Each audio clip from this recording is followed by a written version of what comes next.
사라진 민족. 2066년 유라시아 극동 한반도에 이제 대한민국은 없다. 이곳 사람들은 유연한 발음으로 전의 나라를 SK라고 한다. SK라고 해도 자기 나라를 지칭함은 다들 알 수 있고 외국인들도 알아듣는데 굳이 달리 부를 필요가 없다. 인천공항이라고 불렸던 IC 에어포트에 중국에서 온 노인 단체 관광객이 입국 절차를 밟았다.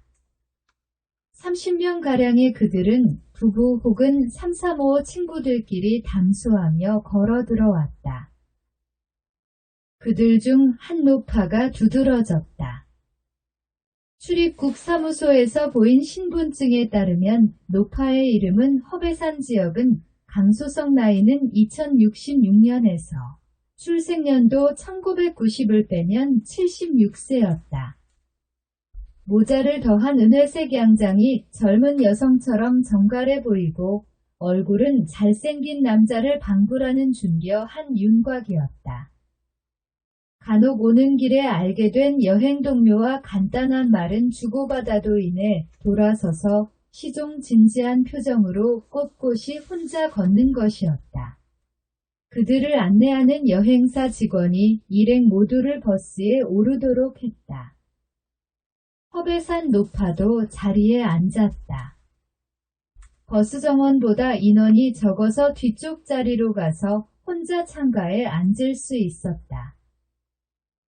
배사는 바깥의 길 풍경을 바라보았다. 이번 길이 초행은 아닌 듯 담담하면서도 감회가 어린 듯 했다. 버스가 출발하면서 여행 가이드의 설명이 있었다. 오늘은 일단 서울을 둘러보고 저녁에 숙소에 들어가는 일정이었다. 이곳은 지리적으로는 우리와 가깝지만 영국, 미국, 인도, 필리핀 그리고 아프리카 일부 국가들과 함께 영어 문화권으로 분류되어 있습니다. SK는 영어 문화권의 핵심 국가로서 영미와 함께 팝송 문화를 주도하며 우리나라와 일본이 따라오지 못하는 세계적인 대중문화 위상을 가지고 있습니다. 이 나라는 스스로는 SK라고 부르지만 중국에서는 아직도 한국이라고 오래전의 이름을 부르는 경우가 많은데 이에 대해 SK의 외교부에서는 불만을 표시하고 호칭을 바꿔주기를 원합니다.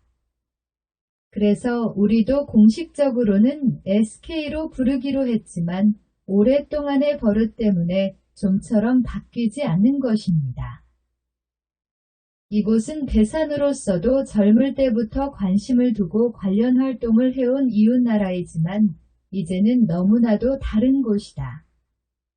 지금의 중국 젊은이들은 영미권의 팝송을 들으며 가수의 국적을 살피는 경우 말고는 바로 옆에 이 나라에 거의 관심을 두지 않는다. 그래서 젊은 안내원도 상당히 생소한 나라를 소개하듯 하는 것이었다.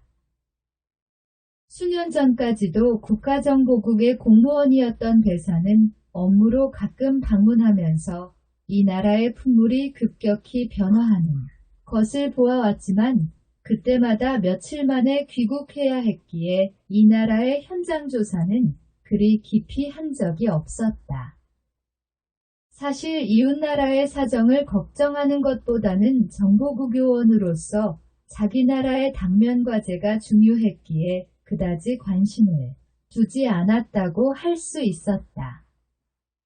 이제 은퇴자로서 소일거리를 찾다가 한동안 잊고 있었던 이 SK 나라로의 방문을 계획하게 되었다. 그녀가 이 생각을 한 계기는 오래전 2008년 이 나라의 사람과 인터넷 통신망에서 대화한 기억이 근래 새삼스레 떠올랐던 때문이었다.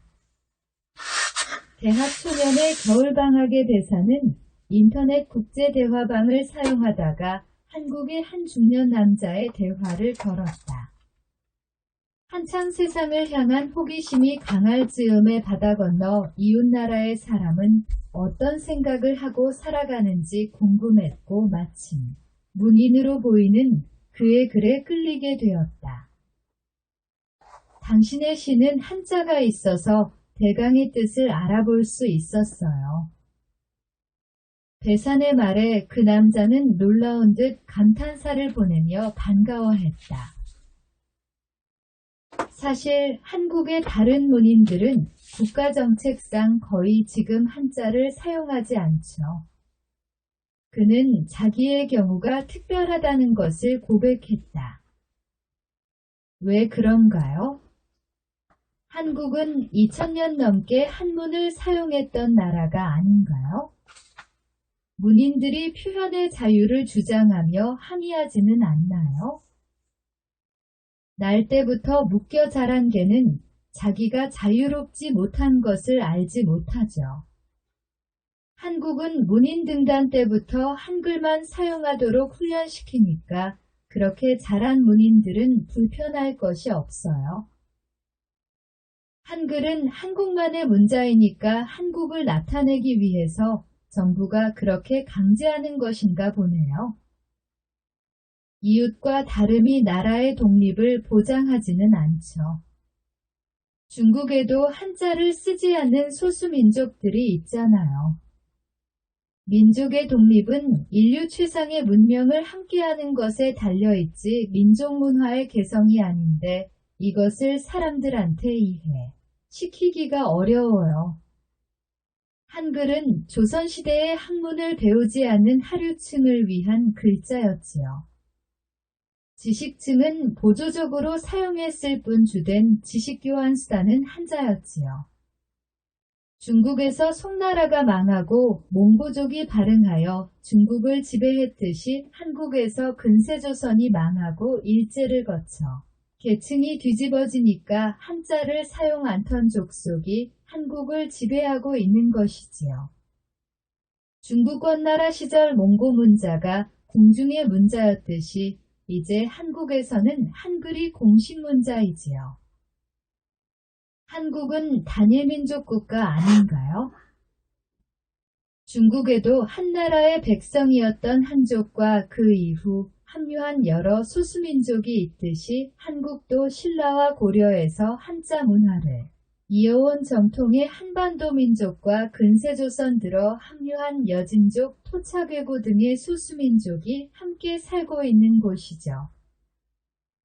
한국은 중국의 한성만 한데 왜 대한이라고 허세를 부리냐는 친구들이 많던데요. 중화문명의 법통을 지키기 위해서지요. 춘추전국 시대 이후에는 천자의 나라만이 한 글자의 국명을 쓸 수 있었지요. 그러나 청의 쇠약 이후 설립된 대한제국은 한 글자 이름의 국명으로서 이를 계승한 대한민국은 정통 천자의 나라에 맥을 잇지요. 그는 배산에게 같은 중화문화권의 후예로서 동질감을 느낀다고 말했다. 한국은 지금 야만족의 지배를 받고 있는데 중국도 과거에 그런 경험이 있고 지금도 서양 세력과 서양 사상의 영향으로 전통문화의 훼손이 있는 것은 마찬가지이니 이제 한중의 문화민족은 협력하여 서로의 문화적 정체성을 보존해야 한다는 주장을 했다. 이후에 배산이 국가정보국 요원으로 근무하면서 한국의 문화사회를 조사할 때 한국의 한 대표적인 작가도 한국 전통문화의 몰락을 아쉬워하여 이를 황제를 자처하는 자를 주인공으로 하여 나타낸 작품이 있음을 보았다. 지금의 나이 먹은 그녀로서는 제목도 생각이 안 났지만 단지 그때 한국 사회는 하나의 광인을 풍자하는 작품으로 간주했을 뿐 사회적 영향력은 미미했다고 조사보고서를 쓴 기억은 있다. 여하튼 그의 흔적을 찾고자 배산은 이곳 SK에 온 것이었다. 당시 기억으로 그와는 30년의 나이 차이가 있어서 지금 그를 만나리라고는 기대할 수 없지만 그가 완전한 소시민도 아니고 다소 공적인 활동을 하는 인물이었다고 하니 그의 자취가 혹 이 나라에 남아있으리라는 기대가 있었다. 그의 신상에 관한 것은 그때 사용하던 식별자가 은하천사라는 것뿐이었다. 이름은 들은 것 같았지만 이후 50년 가까이 공무원 생활에 매진해오며 잊어버렸고 주소도 정확한 나이도 기억나지 않았다. 다만 그의 아이디 은하천사가 이미 게임에서 사용되는 이름이라서 특별히 기억에 남았던 것이었다. 그때 중국에도 당신의 아이디와 같은 이름의 게임이 있다고 하니 그는 답하기를 자기의 은하천사 별명은 소설 제목으로서 더 먼저 만들어졌다고 했다. 석 달 전 SK를 방문하기로 마음먹은 배사는 자신이 근무했던 국가정보국을 방문했다. 그곳에는 중국의 백도를 비롯한 통신망에 접속한 어떤 아이디라도 추적조사할 방대한 통신자료가 축적되어 있었다. 물론 일반인의 접촉은 불가능하고 배사는 국가정보국에 봉직한 자로서 은퇴 후에도 국가기밀의 보안 의무를 가진 특수신분이었기에 가능했다. 이미 변할 대로 변한 SK나라에 관해서 중국 내에서도 근방에 너무도 이질적인 이 나라를 어떻게 취급할까 논의가 한창이었다. 이미 연이 끊어진 나라이니 미련을 버리고 미국과 유럽 세력에 완전히 넘겨 그들로부터 반대급부를 취하며 차라리 건너편의 일본하고 친교를 강화하는 것이 낫다는 현실파가 있었고 우리 중국이 과거의 몽고족, 거란족, 여진족, 티베트족, 위구르족 등을 병합할 수 있었던 것은 그들의 문화가 우리와 유사해서가 아니었던 것이니만큼 SK나라도 국제전략의 요충지로서 소수민족 병합의 전략을 시도함이 어떻겠냐는 진보파가 있었다. 이런 중에 SK나라에서 활동했던 과거 문화인사의 행적을 조사하겠다는 배산의 제안은 국가정보국 책임자까지도 지원을 허가하게 했다. 그리하여 2008년 은하천사 아이디로 중국의 인터넷에 접속했던 자의 한국 내 활동 위치 추적 자료를 뽑아주었다. 인터넷에 유선 접속한 지점을 수집하기도 했지만 해당 아이디에 연동했던 휴대전화의 이동 경로를 추적하여 더욱 풍부한 정보가 얻어졌다고 한다. 그는 서울에서 1시간쯤 떨어진 곳에 자기의 집이 있었고 서울을 종종 오갔지만 방문 장소가 일정하지는 않았다. 일정하고 안정된 직장을 가지지는 않은 것이었다. 그런데 서울 외에 그가 자주 오간 곳이 있었다. 근교이긴 하나 거주지에서는 2시간 넘게 떨어진 곳이었다. 그의 집은 아파트였다니 지금 그의 흔적이 있기 만무하다. 그가 자주 방문했던 그곳을 탐사하는 것이 의미 있을 것 같았다. 지도상에는 특별한 표시가 있지 않고 단지 한 시골 마을에서 대로변의 지역으로 표시될 뿐이었지만 당시로부터 지금까지 독립된 건물이었으니 무언가 단서가 남아있을 듯했다. 생각 중에 버스는 서울에 들어왔다. 그 전에도 간간히 이 나라의 정황을 설명하던 안내자는 이제 서울에 관한 안내를 시작했다. 서울은 본래 한성이라고 하여 우리나라와는 별도로 존재하는 중화문화의 융성지역이었지만 21세기 초 만주족 출신의 시장이 명칭을 쇼월로 바꿔서 우리나라 동북의 하얼빈, 치치하얼 등의 변방 도시와 비슷한 이름이 되었습니다. 그렇게 서울은 역사적으로 중화문화의 지역을 벗어나 만주족의 땅으로 변했다. 그러나 변방 유목민의 문화가 도시를 다스리는 문화가 될 수는 없었다. 결국 중화 문화를 몰아낸 자리는 서양 문화가 점유하여 거리의 간판이 모두 알파벳으로 바뀐 지도 수십 년이 된다고 한다. 관광단은 지정된 호텔로 들어왔다. 단체 저녁 식사 후 배사는 독방을 신청하여 저녁에 외출을 하지 않고 들어와 앉았다. 호텔방 컴퓨터를 접속하여 지도를 불러내 아이디 은하천사의 서울 남쪽 주된 방문지의 좌표 정보를 입력해 보았다. 북위 37.27 동경 127.4도.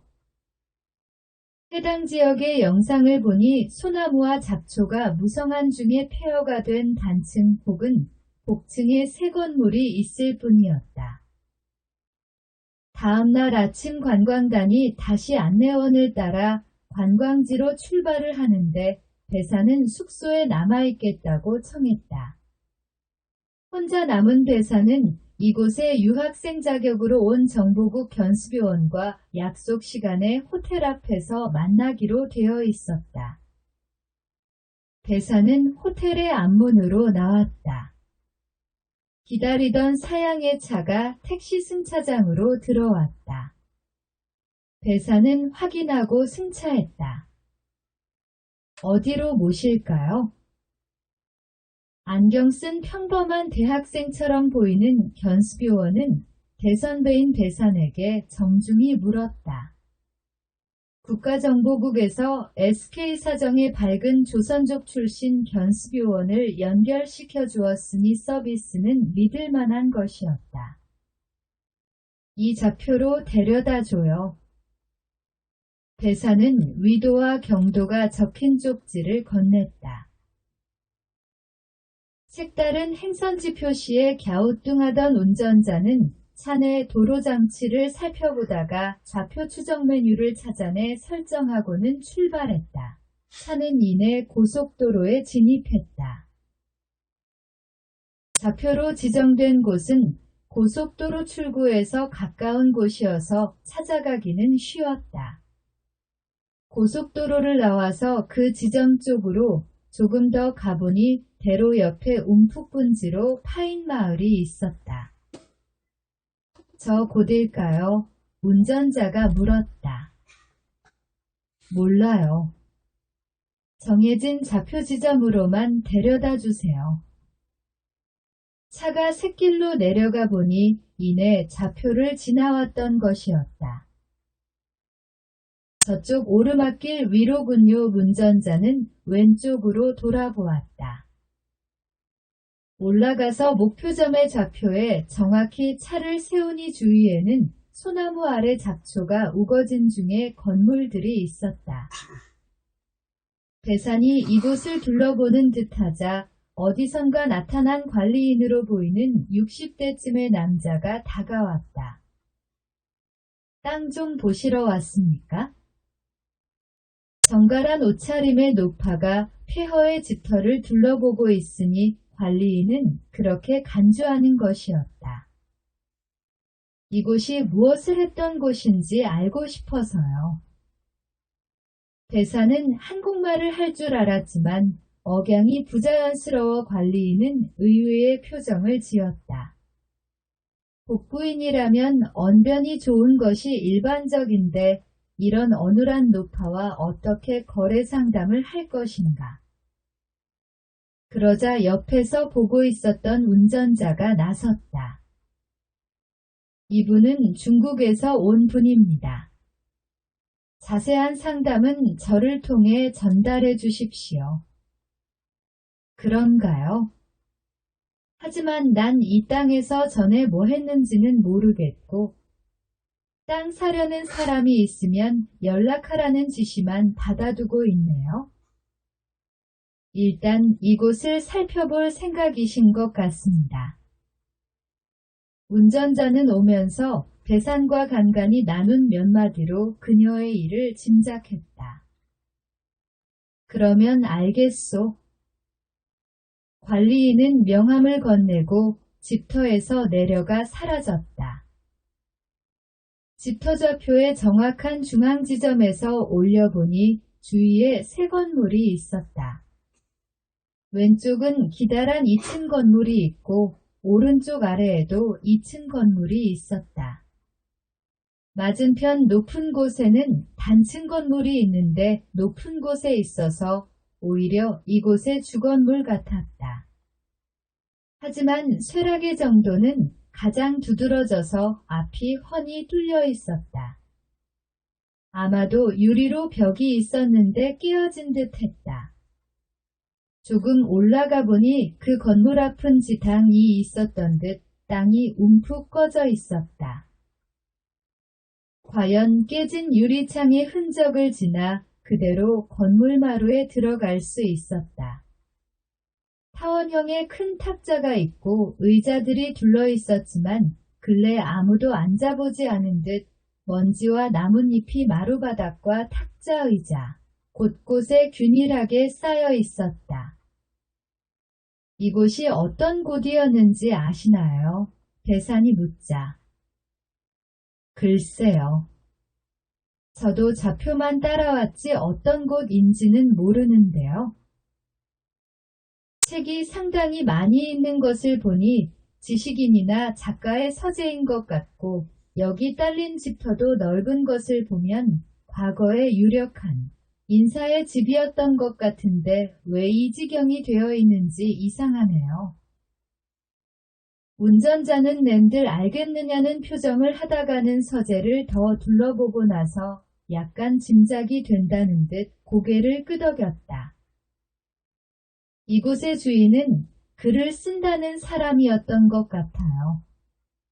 다만 21세기 중반되어서 그러한 직업은 SK에서 사라졌기 때문에 더 이상 여기 쌓여있는 책이라는 물건은 용도가 없어요.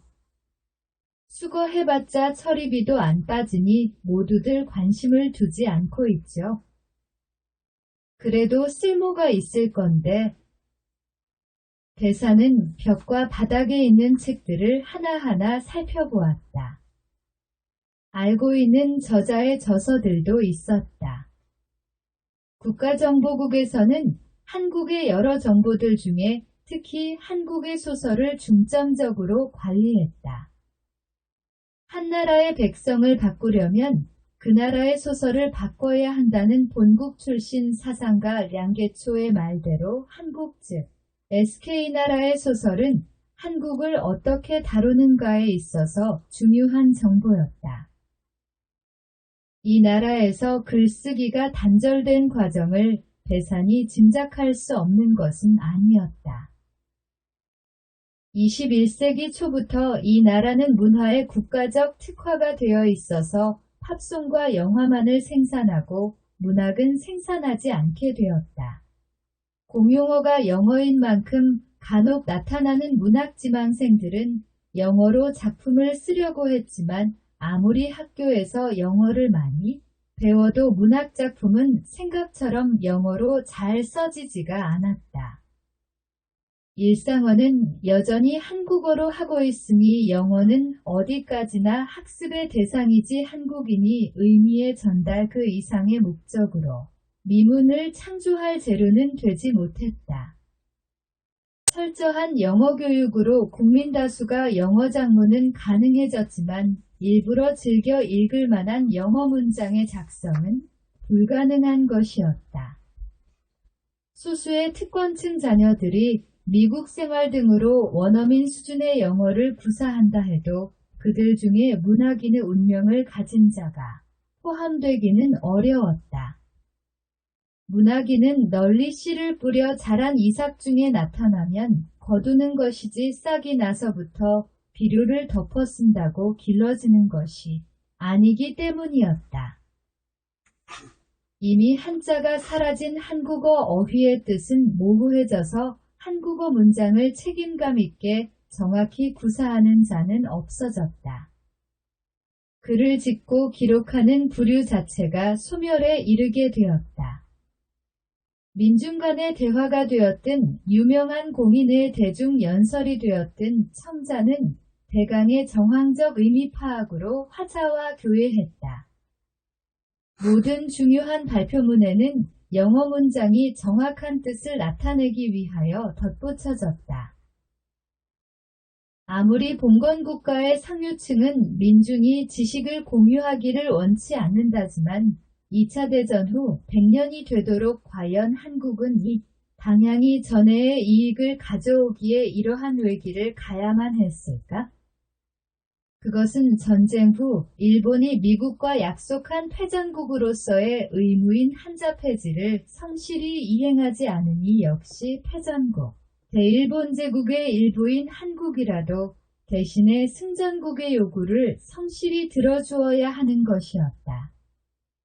승전국인 미국 등 서양 세력의 입장에서는 한중일의 한자권에서 한일의 동반분리가 어렵다면 한국만이라도 한자권에서 이탈하여 일중의 중간에서 격비수조와 같이 되어주어야 하는 것이었다. 이것이 배산이 아는 이 나라의 문화 변천에 관한 지식이었다. 지금은 이 나라 사람 아무도 책을 중시하지 않는다. 각 사람의 가정에는 영상 플레이어와 녹음 녹화 장치가 있을 뿐이고 책은 어쩌다 이른바 실용서 몇 권 정도가 보통이었다. 그래서 이렇게 책더미에 폐허가 있어도 아무도 관심 두지 않는다. 현재 이 땅을 관리하는 자는 오직 지가의 변동과 주변 상권의 개발 정도에만 관심이 있다. 배사는 손에 집히는 책마다 주워들어 표지를 살피고 어떤 책인지 펼쳐보았다. 소설 등의 문학서가 많이 있었다. 아얏. 지나다 보니 철제 흉상이 쓰러져 놓여 있었다. 가까이 허리를 굽혀 먼지를 닦고 얼굴을 확인하니 바로 SK의 마지막 작가였다는 리문별의 모습임을 알 수 있었다. 한국의 소설에 관해서 정보조사에 참여했던 배산도 사진으로 많이 본 얼굴이었다. 이문열의 서재로구나. 어쩐지 이곳에 쌓여있는 책들 중에 이문열의 저서가 많이 보이더라니. 다른 책은 말고 이문열의 책만을 찾아보자. 배사는 이문열의 책을 종별로 20권가량 모아보았다. 알려진 책들이 대부분이구나. 중국과 공통된 중화문화의 미련을 그린 황제를 위하여 도 여기서 확인되었다. 지금은 SK나라에 문인이 없지만 전에는 이곳에도 다수의 문인이 있었다. 이문열은 그중 마지막 문인이었다. 물론 그의 이후에도 문인의 턱걸이 수준에 도달했음직한 자들이 조금 있기는 했지만 그들은 당시에도 미미한 존재들이었으니 마지막 문인 이문열 이후 역사에 남을 만한 문인은 없었다. 그런데 이미 중국의 정보요원들에게도 알려진 이문열의 책들 중에 배산이 여태껏 들어보지 못한 제목의 책을 발견했다. 우리가 행복해지기까지? 알려지지 않은 이문열의 책이었다. 이런 책 한국, 아니 SK나라의 서점에서 새 걸로 구입할 수 있을까요? 서점이라니요. 옛날에 있었던 그걸 얘기하시는군요. 교보문고라고 부르는 판매점 같은 것들은 있는데 영상음반과 액세서리를 판매하지요. 그래도 이런 건 역사적으로 가치가 있는데 왜 취급을 안 할까요? 이런 거 지금 여기 SK 사람들은 발음은 읽어도 내용은 몰라요. 너무 어렵거든요. 소용없어요. 어쨌든 같이 와주시느라 수고했어요. 여기 더 찾아봐야 더 이상 별게 없을 테니까 이젠 돌아가죠. 배사는 책을 집어들고 호텔로 돌아왔다. 관광단은 아직 안 돌아왔다. 방에서 배사는 우리가 행복해지기까지 라는 책을 펼쳐보았다. 1980년대의 이문열은 자기 민족의 앞날에 관하여 상당히 고뇌했음을 알 수 있었다. 게다가 배산이 이제까지 파악하고 있는 아이디 은하천사의 주장과 매우 공통되고 있는 것이었다. 그가 자주 이문열의 집을 방문했던 것이니 둘이서 어떤 공감이 있었는지 매우 궁금했다. 소설의 서두는 장려했느니 우리 그 낙일이라는 소제목이 달리고 화자로서의 이문열의 주장이 그대로 실려 있었다. 우리의 영광스러운 과거를 치욕 속에 묻으려 하는 못된 세력이 점점 커지고 있다. 그 못된 세력은 우리 중에 섞여 살고 생김도 차림도 비슷하나 피는 우리와 조금씩 달리하는데 호, 특이, 양특이, 한자, 외특이, 들을 이른다. 이네들은 어쩌다 제 핏줄에 튀긴 이족의 피가 무슨 유사라도 부리는지 좋을 때는 우리 중에 하나로 가만히 있다가도 정작 기묘한 대목에 오면 갑자기 한 결의 아닌 딴 결의가 되고 만다. 이 대목은 2008년 배산과 교류한 그의 주장과 매우 유사한 것이었다. 소설은 자칫 실제의 혼혈인을 지칭하는 것으로 오해되어 인종차별에 민감한 현대사회에서 그대로 이슈로 펼치기에는 곤란한 면이 있지만 그의 주장은 혈통을 넘어 윤회와 인연의 연결을 말했던 것이었다. 여진족과 토착외군은 신라와 고려로 이어온 한반도 국가의 주변 지역에 거주하다가 조선 세종 때의 나라가 융성하자 많이 귀화하였지요. 하지만 한문을 주로 사용하는 이 나라의 문화에 익숙하지 못하여 하층민이 될 수밖에 없었죠. 그러다 20세기 들어 한국 땅이 외세의 영향을 받으면서 정통민족이 주권을 1차 과거 비주류였던 이네들의 세력이 자라났지요. 그의 주장이었다. 중국도 송원명청으로 바뀌면서 한족 몽고족, 한족 만주족으로 나라를 다스리는 민족이 변화해왔었죠. 배사는 그와의 교류가 진행되어 그를 더 이해하게 된 뒤에는 동조해 주었다.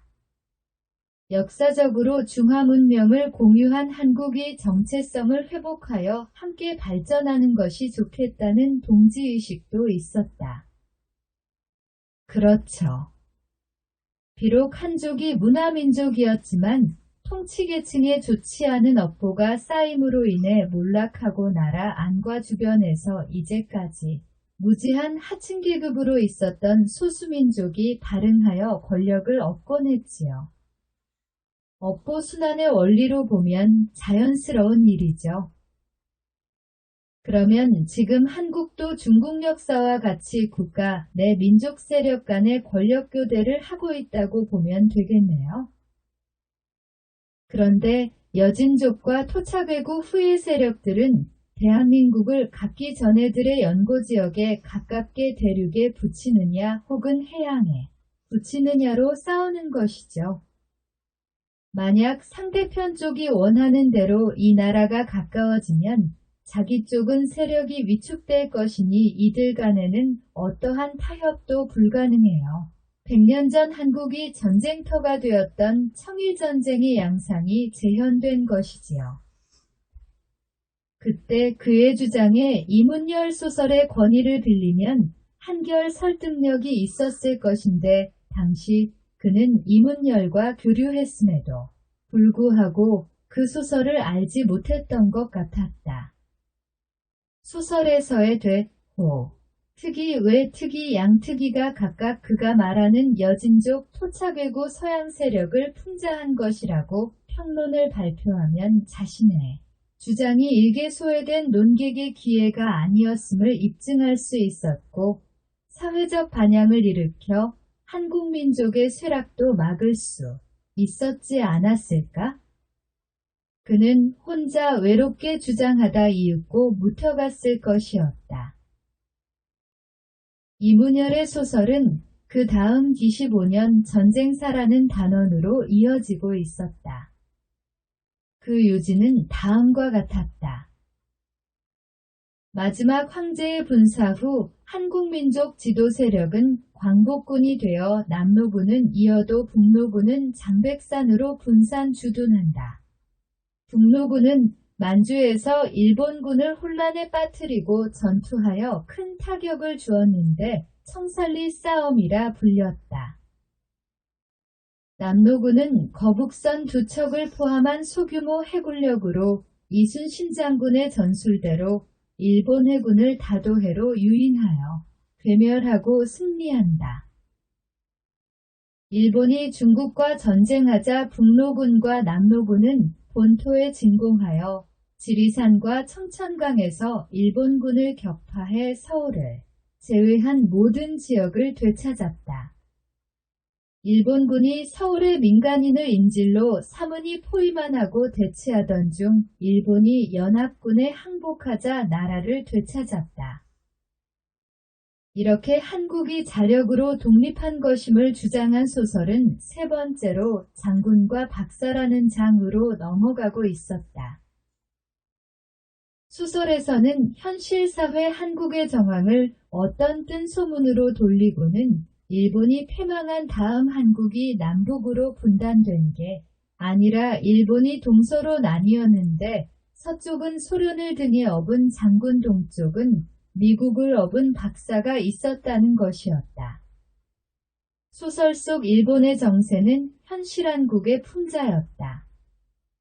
소설에서는 한국 즉 우리가 행복하게 된 이유를 설명하기를 만약 우리 임금님께서 자신을 베어가며 새로운 충성의 구심점을 마련해 주시지 않았더라면 우리는 갑작스런 권위, 부재로 큰 혼란에 빠져들었을 것이다. 흐지부지 사라져버린 옛 권위에 대한 실망은 전통 속에서 어떤 원칙과 방향을 찾으려는 우리의 노력을 가로막았을 것이고 맹목적일 만큼 어떤 새로운 것에서 그것들을 찾게 만들었을 것이다. 했는데 소설에서 일어났을까 염려했던 그것은 바로 한국의 현실에서 일어났던 것이었다. 나라의 중심 권위가 사라지면 변방 세력이 힘을 얻을 것이다. 변방 세력인 여진족과 토착외군은 기회삼아 더욱 전통의 권위를 없애고자 마침 태평양 전쟁 승전국으로서 영향력을 행사하는 미국을 비롯한 여러 서양 세력의 힘을 빌린 것이다. 조선 멸망으로 전통적 지도층이 몰락하고 세월의 흐름에 따른 업보순환도 있기에 여진족과 토착외구의 후예는 한국 사회에 영향력 있는 계층의 다수 포진해 있었다. 그리하여 여진족 세력이 집권하든 토착외구 세력이 집권하든 정부 정책은 이 나라의 영어 문화 건화를 추진했고 기업들은 명칭을 영문약자로 바꾸기 경쟁을 벌였던 것이다. 소설에서 일본의 관서지방을 장악한 김촌이란 자는 불세출의 영웅이며 애국자며 장군이며 인형가라 자처하며 집권했다고 한다. 그의 반제육 역활동부터가 생판 거짓말이고 그의 사회주의 사상 역시 소련군의 정훈 교육 수준을 넘지 못한다. 그리고 인민의 열렬한 환호도 소련군이 끌어낸 군중을 과장했다고 한다. 바로 현실 한국의 북측 김일성을 비유한 것이었다. 관동지방에 나타난 목자는 일왕가의 혈통으로 애국자이며 구국의 화신으로 자처했다고 한다. 그러나 목자 박사가 망명정부에 개입한 건 사실이나 재미교포들의 성금을 유용했다가 해임됐다고 한다. 무슨 작은 일만 있으면 미국 무성에 항의 요구 경고 충고 등의 서한을 보냈다고 한다. 바로 현실한국의 남측 이승만을 비유한 것이었다. 이것은 현실에서 한반도의 해방 후 남북의 두 건국 지도자가 실상 남북의 백성이 잘못 알고 있는 만큼 그렇게 위대한 인물들이 아니며 외특위 세력 대표와 퇴특위 세력 대표가 각각에 해당하는 서양 세력을 업어 집권했을 뿐이란 것이었다. 토착외구 세력과 여진족 세력은 한반도를 전해들이 우세한 지역대로 반으로 자르면 그 지역에서는 전통이 민족 세력보다 우위를 점할 가능성이 있어 분단을 찬성했던 것이다. 물론 각 세력이 분명히 나뉜 것은 아니기에 이후 남쪽에서는 여진족 세력이 다시 일어났다. 소설에서는 한반도에도 장군과 박사가 왔다는 중복된 서술을 하며 그들의 이름을 밝혀서 일본의 금촌과 묵자도 상상이 아닌 실존 인물을 풍자했음을 분명히 했다. 다만 한반도에는 그들이 왔다가 쫓겨간 것이었다. 평양의 소련군 사절단의 장군은 김일성이란 우리식 성명의 모양도 우리와 비슷했다고 하나 염통에 작은 용이 없어 우리 결에는 아니라는 정설이다. 남쪽의 박사는 이승만이라는 우리식 이름을 쓰고 모습도 우리와 다르지 않았지만 말이나 행동은 미국식이고 눈알, 푸른 아내 등 우리와 다르다. 장군은 퇴특위 박사는 외특위와 양특위를 졸개로 얻어 평양과 서울에서 난리를 시작했다. 처음엔 사람들이 새로운 신파 배우쯤으로 알고 감탄하니 장군과 박사에게는 신나는 세월이었다. 그들이 우리 역사를 뒤집고 선동하는 것을 제담쯤으로 알았다. 이윽고 우스갯소리가 아님을 알자 장군과 박사는 추방되었다. 그때 우리가 결의의 뜨거운 정과 슬기로 그 두 사람을 거절하지 않았다면 일본처럼 체제를 달리하는 두 나라로 분단되었을 것이지만 우리는 역사의 고비를 훌륭히 넘겼다. 이렇게 이문열은 우리 민족의 편이 아닌 장군과 박사를 거부하여 행복하게 된 가상의 우리 역사를 소설로 발표하여 실제로 장군과 박사를 집권하게 만든 현실한국의 불행을 극복하자고 주장했던 것이었다. 해방 후 현실의 한국 민족은 장군과 박사가 분할 집권하도록 허용하였으며 그렇게 북쪽 오랑캐 편향 세력과 남쪽 외구 편향 세력이 득세하자 정통적 한국민족의 주권은 약화되어 갔다. 대사는 오래전 자신의 과거를 회상했다. 2007년 가을 배사는 상주의 국립공업기술학교에 입학했다. 이 학교는 대학이라기보다 기술학교이면서 무기 우주개발 등 국가적인 기밀기술 개발을 지원하는 학교였다. 그만큼 입학생들에게 강한 애국심과 공산당을 향한 충성을 요구하는 곳이었다.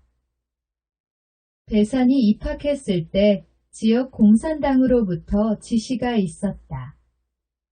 입학생 오리엔테이션이 끝나고 여학생만을 따로 불러서 모았는데 모든 여학생은 아니었다.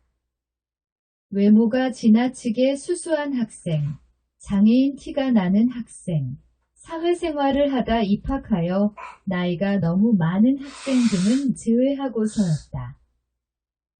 입학을 축하하오. 우리의 국가를 부강하게 하고자 그대와 같은 여성 동지들에게 권할 사업이 있소. 강당에 300명가량의 여학생들만을 앉히고 강소성 공산당서기가 단상에 정렬한 간부들의 엄숙한 배례를 받으며 나타났다.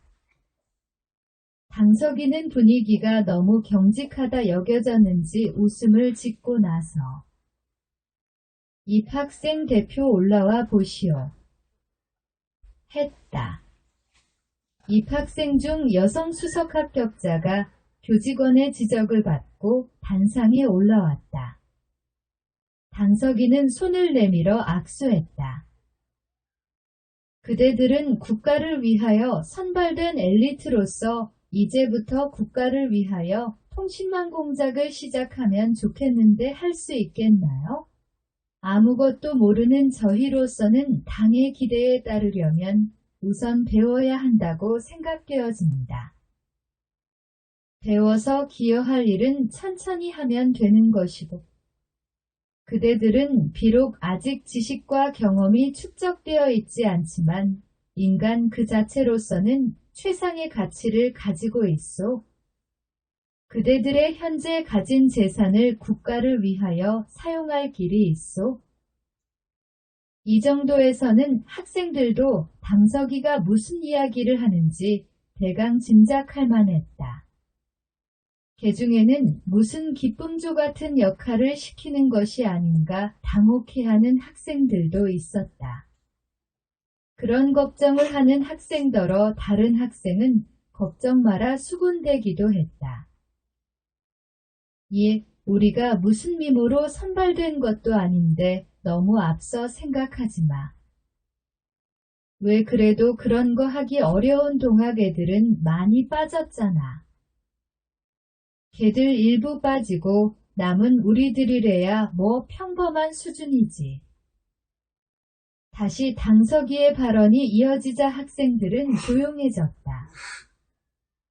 한국 등 우리의 공략 대상인 이웃나라들에는 많은 남자들이 정신적 위안을 받으려고 인터넷 채팅을 통해 여자를 만나고 싶어 합니다. 그런데 한국에는 여자와 교제하다 잘못되어 고소를 받으면 큰 처벌을 받는 경우가 많아 요즘 한국 남성들 특히 나이가 중년 이상 되는 남성들은 외국의 여자를 선호합니다. 인터넷에서 영어와 한문을 사용하여 한국 남성을 사귀시오. 한국의 정보를 많이 가진 지식인 같으면 더욱 잘 사귀어 두시오. 그리하여 당신들과 같은 청순한 여대생이 그 남자를 좋아하는 듯 보여주면 그 남자는 감동하여 당신들에게 마음을 의탁할 것이오. 그러면 당신들은 그들에게 점진적인 요구를 하여 우리의 국익에 맞게 그들이 행동하도록 유도하여 주시오. 인터넷 채팅은 특별한 지시가 아니라도 다들 하고 있는 것이니 그리 부담을 주는 요구가 아니었다. 여학생들은 끄덕이고 오리엔테이션에 나를 마쳤다. 국제망 정보 수집의 활동은 특활 과목으로 배당되었다.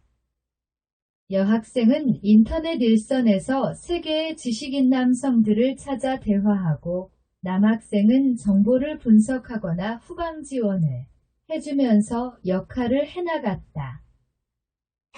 국제망 정보 수집의 총책은 학생의 수준에서 행하는 것이 아니지만 각 대상 국가에 보내는 학생들의 수준에서 총합하고 있었다. 대사는 한국 분회에서 활동했다. 해가 바뀌어 첫 겨울방학 때에 정보 수집 발표회가 있었다. 대산을 포함해서 10명가량의 학생이 교내의 학생 서클룸에 모였다. 여학생들은 국제망을 통해 한국의 남성 지식인과 교신하여 관련 정보를 수집한 결과를 발표했다. 한 사람과 깊이 교신하지 않고 여러 사람과 피상적인 대화만 나눈 여학생들이 많았고 한 사람과 깊이 대화했다고 자부할 수 있는 여학생은 대산 포함하여 3명이었다. 난 한국의 기업인과 대화해봤어요. 최효단이라는 친구가 먼저 발표했다. 나는 한국의 자본주의가 어떻게 되어가고 있나 질문해봤어요. 그러니 상대의 답은 이런 것이었어요. 효단은 접선한 한국인과의 대화를 발표했다. 한국의 자본주의가 불평등을 심화시키고 있으며 그렇다고 능력별로 공정하게 사람을 대우하는 것도 아니고 금수저 집안의 상속자만 살아가기 좋은 형편이라고 불평하는 것이었다. 다음은 진려민이라는 친구의 차례였다. 난 한국의 정치인과 대화했어. 려민은 접선한 한국인과의 대화를 발표했다. 한국의 민주주의가 말이 민주주의이지 사실은 기득권층이 저들 뜻대로 나라를 주무르고 있으며 정치인문도 정치인, 집안의 아들 며느리나 가능한 것이라는 불평이었다. 배산도 자기가 접선한 한국인 소설가와의 대화를 발표했다. 이 사람들의 한국 내 사회적 위치 그리고 이들의 발언이 중요한 의미를 가질 것인가 등이 의문시되었다. 분석을 맡은 남학생 곽건희가 나섰다. 둘은 아니야. 기업인은 소규모 영세업자일 뿐이야. 정치인은 인터넷을 애써 찾으면 겨우 정당인으로 검색되는 정치지망생 아니 정치낭인에 불과한 사람이야. 하기야 정말로 잘해나가는 기업인이나 정치인이 우리 같은 외국 학생하고 인터넷 채팅이나 할 리가 없지. 휴단과 려민이 상대한 한국인은 사업과 정치에 희망만 있다 뿐이지 백수나 다름없는 사람들이었다. 하지만 배산의 접선자에 관해서는 곽건희를 비롯한 분석 담당 학생들이 주목했다. 크게 이름난 자가 아님은 마찬가지지만 그래도 소설가로서 이름을 팔기 때문에 영향력을 기대할 수 있고 생각도 중국의 우호적이었다. 상당한 잠재성이 있어? 이 사람을 우리나라 편으로 잘 포섭하여 유명인사로 만들면 우리 국익에 보탬이 될 거야. 한국분회의 학생들은 의견의 일치를 보았다. 배산과 한국인 작가의 인터넷 대화는 거듭되고 봄이 되어 배산은 그와 상주에서 만날 약속을 했다. 그러자 배산의 통화를 모니터링하고 있는 당에서는 그 사실을 알고 통지했다. 섣불리 만나지 말라. 그러다 너의 마음이 진심으로 그에게 함몰되는 날에는 너는 그쪽 나라의 편을 들게 될 수가 있다. 사랑하는 남녀가 서로 다른 나라에 있을 때 여인이 남자의 나라의 편을 드는 사태는 동서의 옛 이야기에 있으니 고구려와 낭낭에서의 호동왕자와 낭낭공주의 이야기가 그것이요 잉글랜드와 아일랜드에서의 트리스탄과 이졸데의 이야기가 그것이었다. 이미 약속은 했는데 어쩌지요? 오지 말라고 할까요? 그와의 접선은 유효하다고 판단되었으니 교류를 발전시키기 위해서 입국은 하게 하라. 그가 중국에 들어온다면 지침을 내려줄 것이다. 약속한 날 그가 상주에 와 있다고 전화가 왔다. 배산은 모레 남경에서 만나자고 했다. 그동안 그는 중국 지역을 여행하기로 했다. 다음 날 오후 남경에서 전화가 왔다. 그러나 배산은 전화가 늦어서 이미 다른 일을 보러 떠났다며 다음에 만나자고 했다. 그는 좋아하는 여인이 있는 곳 가까이 왔고 현지의 공중전화로 목소리를 들었다는 것으로 만족하고 큰 불만을 표하지 않고 돌아갔다.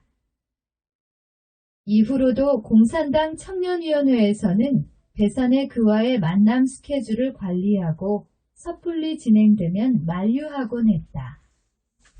이런 중에 배산은 학교를 졸업했다. 배산의 홈페이지에는 다른 남성 친구들이 대화하는 것이 댓글로 달려 있었다. 어떤 이는 상당히 친한 듯 보였다. 이것을 본 한국의 그는 댓글로 포기 의사를 밝혔다. 그러자 배산의 동료들이 나섰다. 배산은 졸업 후 국가적으로 중요한 일을 하고 있어요. 좀 기다려봐야 될 거예요. 이렇게 하여 그는 다시 배산과의 만남을 기다렸다. 배산도 너무 오래 그를 기다리게 한 것 같았다. 이제는 국가정보원의 직원이니 한국 실태조사를 위해 출장을 가기는 어렵지 않았다. 한국의 작가를 만나러 한국에 가볼까요? 계획을 세워 제출하자 상사는 한국인과 공작 중인 요원은 한국에 출국하지 말 것 하고 결제를 거절했다. 물론 신참정보요원이 휴가를 내서 개인적으로 허락 없이 출국한다는 것도 안 될 말이었다. 나중에 한국에 출장 온 것도 훗날 중견 간부가 된 이후였다. 배사는 출국을 제안받으니 다시 그에게 상주에 오라고 하는 수밖에 없었다. 배사는 정보국 요원이니 기관단지 내에 거주하고 있고 주소는 비밀이었다. 상주에 와서 나를 찾아요.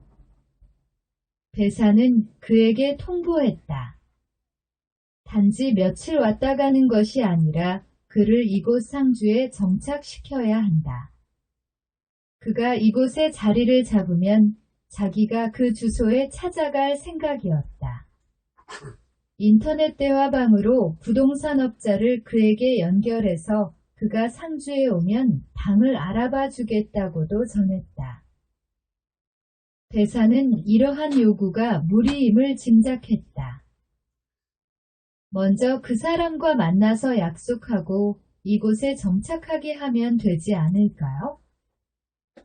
다시 상사에게 건의했는데 그 사람이 한국의 생활 기반이 남아있는 상태에서는 당신이 그 사람을 따라 한국으로 나갈 위험이 있어. 당의 방침이라며 여전히 허가를 내주지 않았다. 배사는 입장이 난처하여 그와 통신상의 직접 대화를 하지 않았다. 타인을 통해 의사 전달도 했다. 당신이 진정 호배사냥을 사랑한다면 먼저 중국에 가서 자리를 잡으세요. 당신의 여동생이 몇 달에 한 번씩 나타나 며칠 왔다 사라지는 외국인과 결혼하겠다면 당신은 허락하겠나요? 이에 대해 그도 답했다. 내가 중국에 가서 머물러 있으려면 중국은 이민을 받아주지 않으니 비자 연장을 편법으로 하는 방법이 있는데 돈이 많이 드니 나는 불가능해요. 그 외에 중국에서 살기 위한 방법은 있지요. 아줌마나 누구든 조건에 상관없이 결혼하여 중국에 정착할 수는 있는데 그러면 배산과는 어찌한단 말인가요? 배산을 먼저 만나 상의하는 길밖에는 없어요. 그의 형편으로 중국에 상당 기간 머무르는 비용을 마련하려면 한국에 있는 자기의 작은 부동산까지 처분해야 가능한 것이지 평소의 비용으로는 불가능한 것이었다. 결국 한국의 생활 기반을 청산하고 몸을 던져 중국에 오라는 것인데 사실상 거절한 것이었다. 그는 끝내 자기의 조국에 미련이 있었던 것이었다. 수개월마다 중국에 왔다 가곤 했던 그는 이윽고 발길을 끊었다. 배산도 스스로 연락을 하지는 않았다. 이렇게 둘 사이는 멀어졌다. 그런 중에 한국의 민족 정신은 교체되어 가고 있었다. 그 변화의 주도 세력은 이것을 세대 차이로 포장하니 한국인들은 전해들 내부의 정치적 갈등이나 세대 갈등으로 정도로만 여기고 지나갔다. 그가 다시 이문열과 교류한 흔적이 이동경로 기록에 남아있지만 늙어가는 서로의 나이와 함께 어떤 지사적 의지보다는 시대의 변화를 체념할 뿐이었을 것이다. 점차 몰락해가는 한국의 문학에 따라 그는 이문열과 함께 순장되었을 것이었다. 마지막까지 문인으로서의 위상을 가졌던 이문열이 문학의 퇴조와 함께 잊어지는 중에 그 아래 흔적도 없이 묻힘은 당연했다. 그의 주장이 이문열의 작품을 업어 발표되었더라면 한국 사회에 더 심각히 받아들여졌을 것이었으나 시대가 기회를 맞춰주지 않았다. 그가 힘을 빌렸어야 할 큰 힘이 또한 있었다. 그가 그리도 한국인에게 이해시키고 싶었던 것은 이미 제도권 학문에서 언급된 바 있었다. 일찍이 게르만의 사상가 헤겔은 민족 정신은 보편적 원리를 간직하고 있는 한에 있어서 세계사적이라고 하였으니 몰락하는 민족은 정신이 인류 보편의 최고 개념을 파악하지 못한 민족이고 최고 개념을 파악한 민족만이 세계사의 지배적인 민족으로 남는 것이다. SK는 K-팝과 응용기술에 여전히 세계의 상위권이다. 그러나 이곳의 민족에는 지성이 간직하는 인류 보편의 최고 개념이 없다. 세계사에 있을 나라는 아니고 다만 변방 소수민족의 특색 있는 지역은 될 것이다. 대사는 국가정보국의 SK나라의 병합을 정식으로 건의하기로 했다.